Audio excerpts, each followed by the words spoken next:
Welcome to Talk World Radio, a half-hour discussion of politics as if the people mattered. I'm David Swanson. This week on Talk World Radio, we are talking about the war on Iran with two of my colleagues from RootsAction. Hanieh Jodat Barnes is Senior Partnerships Coordinator, an Iranian American activist, and one of the founding members of Women's March Los Angeles. And Jeffrey Sterling is Whistleblower Advocate at RootsAction, a former CIA case officer who was at that agency, including on the Iran task force for nearly a decade. He served 2.5 years in U.S. prison after being convicted of violating the Espionage Act. No incriminating evidence was produced at his trial, and his memoir is called Unwanted Spy: The Persecution of an American Whistleblower. Hanieh, let's go first to you and then to Jeffrey. This war in Iran, how did we get here? Yeah, thank you so much, David, for having me on this show. It's always a pleasure to be in community with both you and Jeffrey Sterling, my esteemed colleague. Look, the war on Iran, where we are at right now, is a combination of very many things, including the U.S. rhetoric that has been happening for quite some time. I would say for 47 plus years, in addition to the corruption and the oppression of our own regime in Iran that has put people in such a dire situation where they take it to the streets every 2 years to protest the inflation and the corruption, as well as just being hungry, and the sanctions that were imposed onto them once the Trump administration left the JCPOA during his first term. And by JCPOA, I'm talking about the Joint Comprehensive Plan of Action, Iran's nuclear stopping of the building of Iran's nuclear program. I really think it's naive to say that it just began, out of nowhere. I think it was planned, and I think Jeffrey can speak much more deeply into it in terms of, where the CIA was with this war. But this is something that Iran has been preparing for quite some time, and the U.S. has been wanting for quite some time. I don't know, Jeffrey, if you want to add anything to this, but I'm more than happy to talk more in detail about what led to this particular attack on Iran once. Just hand it off to you, Jeffrey.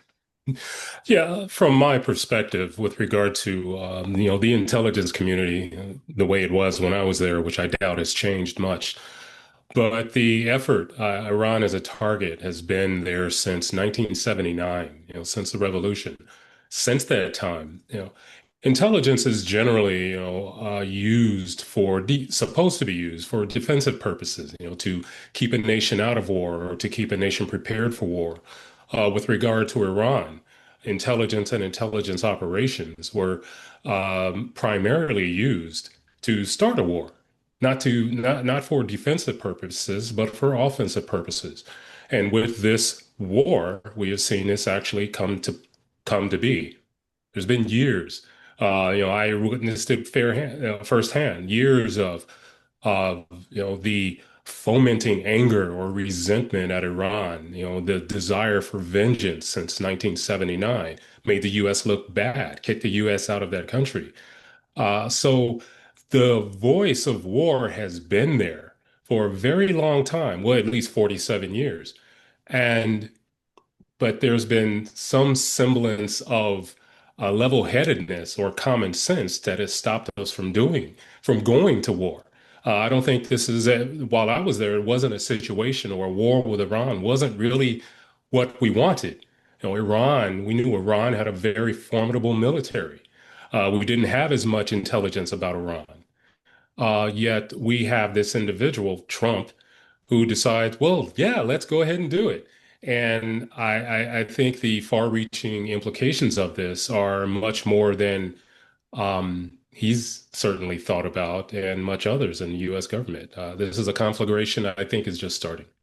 Yeah. Hanieh and Jeffrey, you've both mentioned 1979, which is when people in the U.S. media always start the beginning of history regarding Iran, whereas Iranians often mention 1953, of course, the US overthrowing their government and then see that as leading to 79. But I can remember being in elementary school in the United States in 79 and my classmates doing a skit on stage singing Bomb Bomb Iran to the tune of the Beach Boys, Barbara Ann. And there's been this demand ever since. And we've actually prevented a war several times, including a so-called national intelligence estimate back in 2007 saying, no, there actually isn't. All these excuses for the war are false, helping the public pressure. We've had all this public pressure in the US and around the world and in Iran against a war and actually come close to it and prevented it several times. Why not this time? Why now does the war finally get started? Well, I mean, I think there's a few layers that we can peel here. To many Americans, and I have to say, 77 million Americans voted for this man in the White House. So there is a deeply rooted problem in how corrupted our political system is in America. And you have an Epstein class that is ruling our government at the moment. So there could be a reason as to, look, he wants to cover up the Epstein files. No one else until this rogue regime in the US has, pressed the bombing Iran. It is very well the pressure that is coming from Israel. We know that during the 12-day war, they said that they attacked all of our nuclear sites. So now they're saying they want to attack them and they want to make sure Iran doesn't have any nuclear weapons. Well, what happened to the ones you attacked earlier? So did you lie to the American people? And there's also this element of wanting to liberate Iran and democratize Iran under the brand of a regime change, which, as we've seen history repeat itself in Libya, in Afghanistan, in Iraq, that has never happened. That has never been a victorious thing for America. But I also have to say, David, there is also a level of frustration within Iran from the Iranian people who are just extremely tired of an oppressive regime that has been rooted in so much corruption. We always talk about, the American government being as rogue as it is. And look, you said something, we've prevented this for 47 plus years. And now you have someone in the White House who's rogue enough and delusional enough to think that he's going to be victorious coming out of this, right? I think what really began and what led to the excuse of a regime change was just the most recent uprising that happened in Iran, which began closer to the early December, beginning of January, when economic protests started to happen in Iran, and millions of people were out there, including the Grand Bazaar, which is like the backbone of our economy in Iran.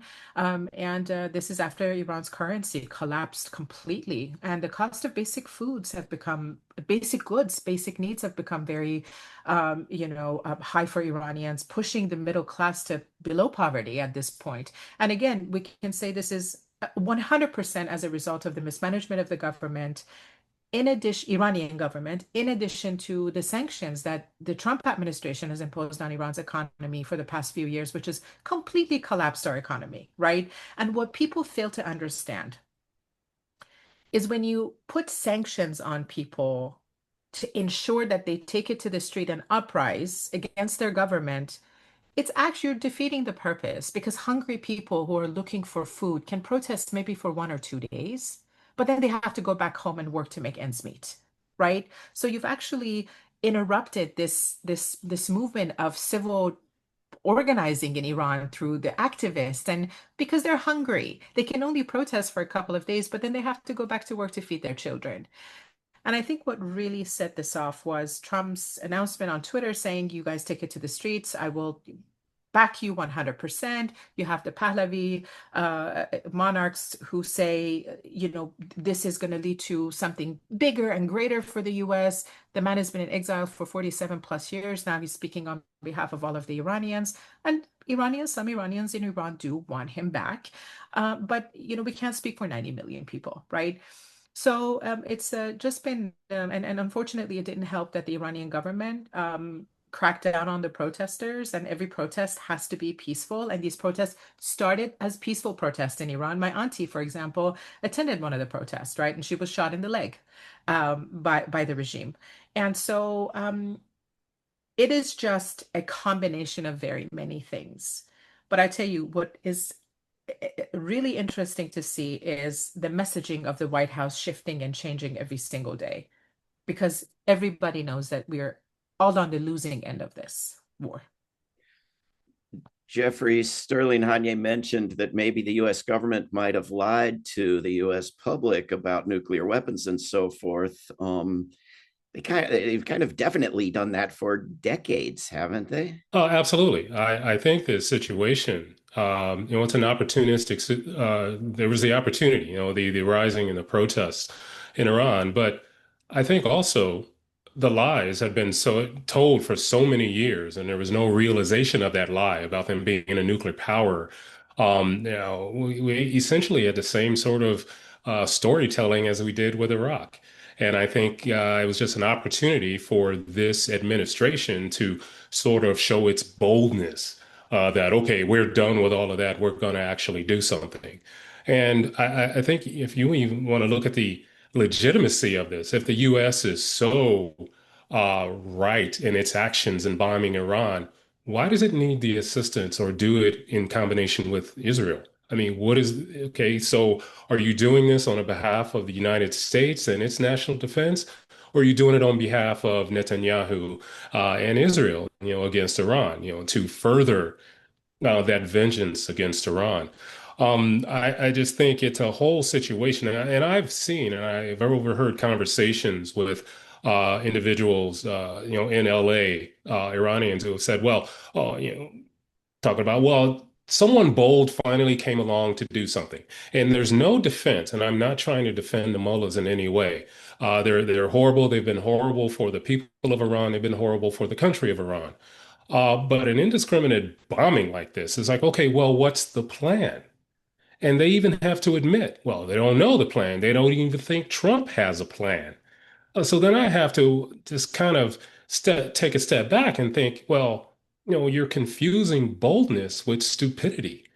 Now, I'm absolutely certain that Trump received intelligence about the risk factors going ahead with creating and starting this war against Iran.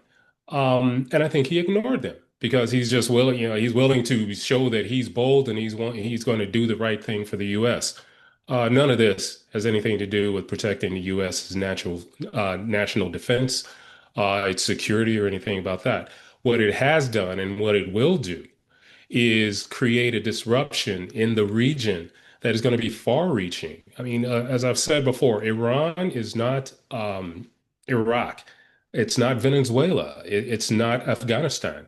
I mean, you can't just bomb and then step away and let the rubble, take care of itself. Iran has a very formidable military. They've had a very formidable military for a very long time. They withstood a horrible war with Iraq, by the way, funded by the U.S. government. And, they had a very hardened military after that. And, not to drone on, but then there's this talk of the son, Pahlavi, returning to Iran. He wasn't even in Iran when the revolution happened. He's been away from Iran since he was 17. That entire generation essentially was wiped out during that war. So what connection does he have with the people of Iran now? I think it would be questionable, and I think they would have to question any sort of support for someone to come in. I mean, their memories of the Pahlavis are not as glaring as I think our administration imagined them to be. So what was the plan? What was the intent? Okay, bombs can do one thing, but if you really want to talk about regime change, and maybe this is why they keep wavering on what they're saying, you're going to have to send troops in. Now, how's the US populace going to view that when the bodies start coming back? But Jeffrey Sterling, even if, let me ask you this question, Hanieh, even if there had been a brilliant plan and it had been a plan for a ground war or not, but there had been great strategic planning and everything was going to be in defense of the US interests, and Congress had properly authorized it, it would still be the most blatant violation of the UN Charter imaginable. It would be illegal. It would be a crime.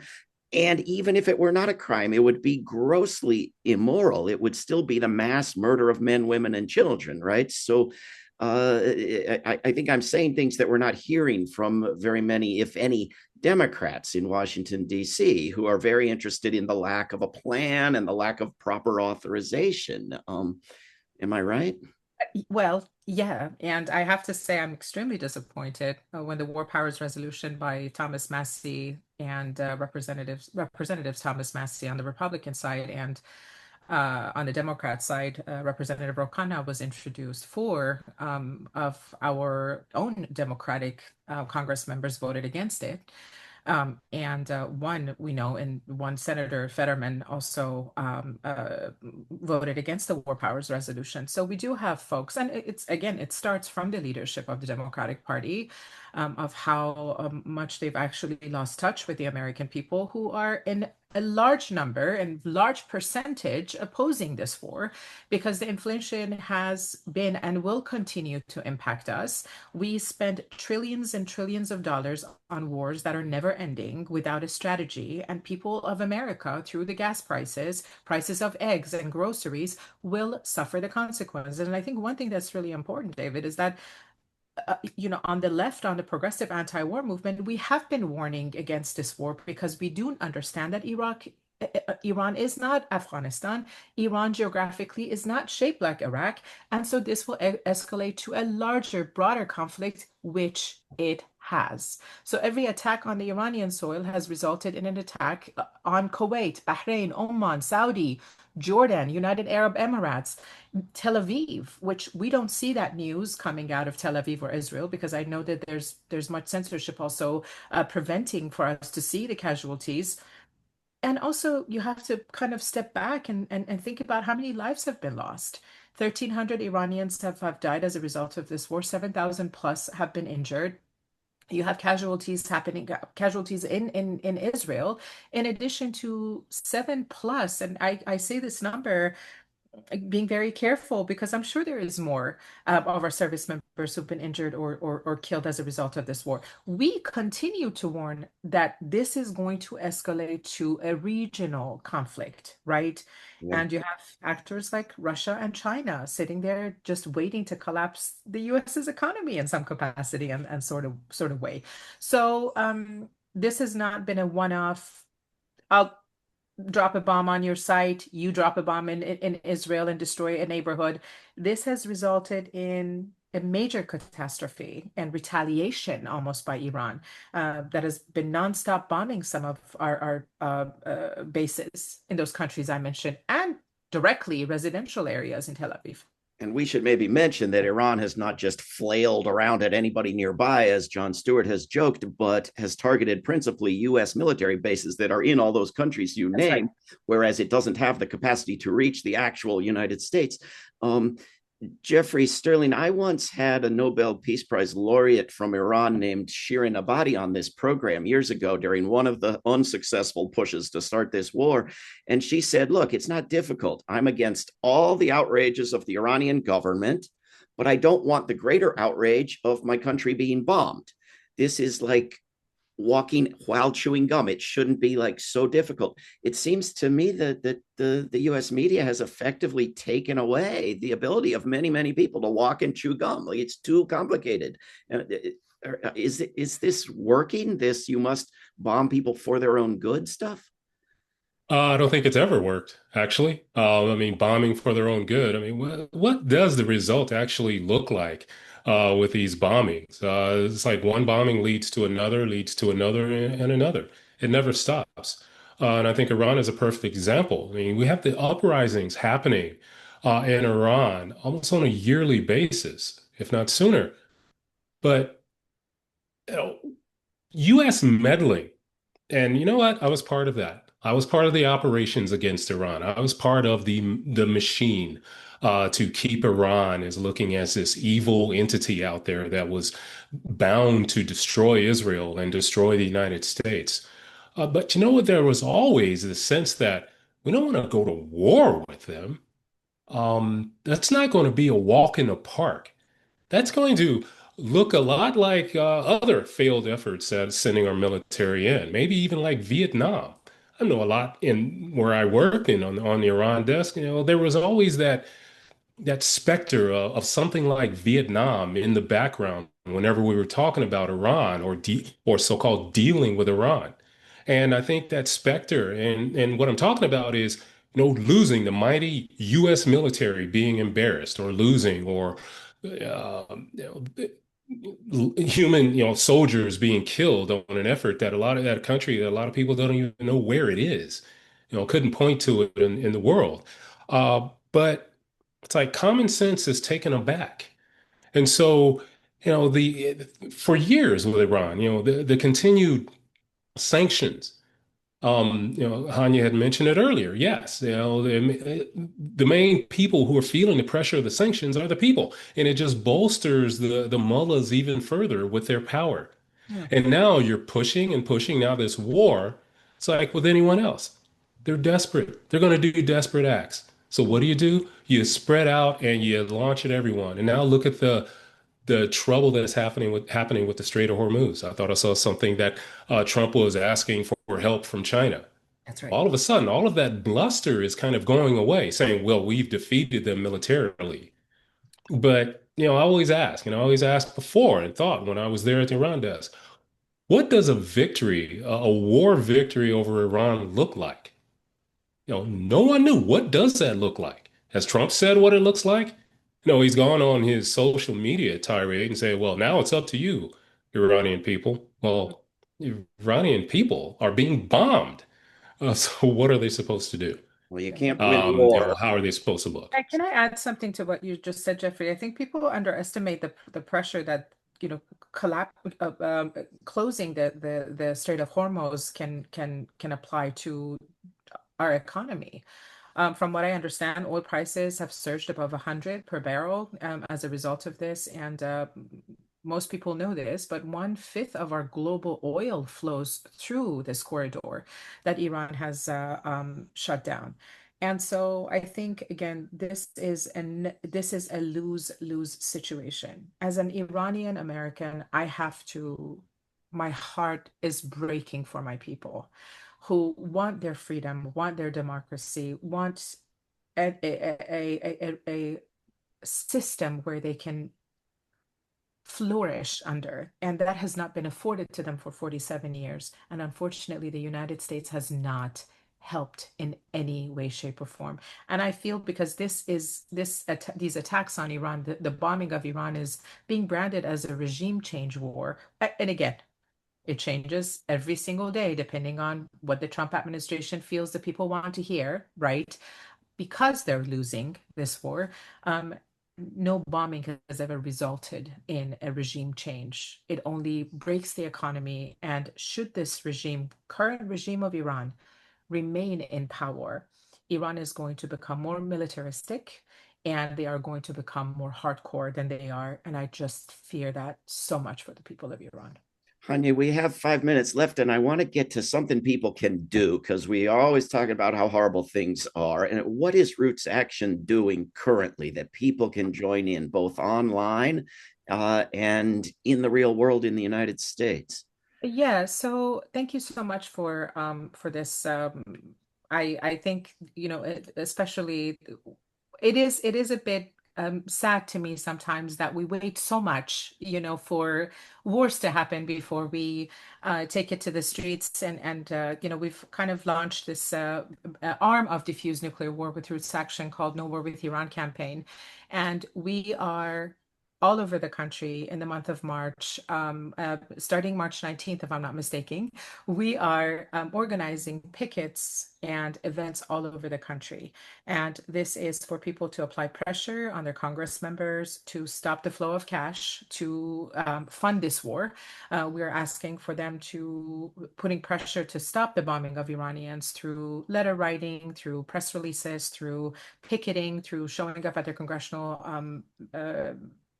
members' offices to discuss how displeased they are with this and escalation, further escalation. I'm more than happy to share our website with everybody here. Diffusenuclearwar.org has a list of all of the events that we're going to be taking part in, and we have also created a toolkit for folks to look through and contact us with if they want to be involved in this initiative.